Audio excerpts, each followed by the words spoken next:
দল থেকে বহিষ্কারের প্রতিশোধ নিতেই ম্যাচ ফিক্সিং এর অভিযোগ এনেছেন জুপিটার ঘোষ। রংপুর কর্তৃপক্ষের করা এমন অভিযোগের প্রমাণ মিলছে সিসিটিভির ফুটেজে। দলটির অবস্থানরত হোটেলের সিসিটিভি ফুটেজে দেখা যায় অনুমতি ছাড়াই নিজের রুমে রাতে নারী অতিথি নিয়ে আসেন জুপিটার। যমুনার অনুসন্ধানে উঠে আসা এই ভিডিও এরই মধ্যে বিসিবিতে পৌঁছে দেওয়ার কথা জানিয়েছে রংপুর কর্তৃপক্ষ।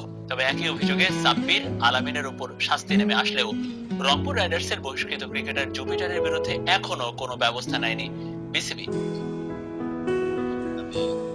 কিছু অনৈতিক কাজ করতে পারবো। আকসু বা বিসিবিকে আগে না জানিয়ে তাকে দেওয়া অনৈতিক প্রস্তাবের অভিযোগ 26 নভেম্বর গণমাধ্যমের কাছে জানায় রংপুর রাইডার্সের বহিষ্কৃত ক্রিকেটার জুপিটার ঘোষ।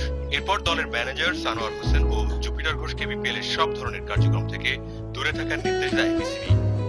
অথচ এর অনেক আগেই 10 নভেম্বর চিঠিতে বিসিবিকে আনুষ্ঠানিকভাবে জুপিটারের শৃঙ্খলা ভঙ্গের অভিযোগ জানায় রংপুর, যেখানে দেরিতে রুমে ফেরার পাশাপাশি 2 নম্বর পয়েন্টে স্পষ্ট উল্লেখ করা হয় ম্যানেজারের অবগতি ছাড়া রুম হোটেলে নারী অতিথি নিয়ে আসা, যা শুরু থেকে অস্বীকার করেন জুপিটার।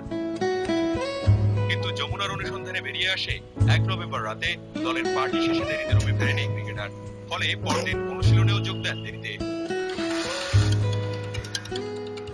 আর ওই দিন অর্থাৎ 2 নভেম্বর রাত 12:56 টিম হোটেলের লবিতে থাকা সিসিটিভি ক্যামেরায় ধরা পড়ে নারী অতিথি সহ জুপিটারের এই ফুটেজ। দেখা যায় নিজের 1070 নম্বর রুমের সামনে মিনিট 2 অপেক্ষার পরই অতিথিকে নিয়ে ভেতরে ঢোকেন জুপিটার। 40 মিনিট পর রাত 1:34 ওই অতিথিকে নিয়ে বেরিয়ে আসতে দেখা যায়।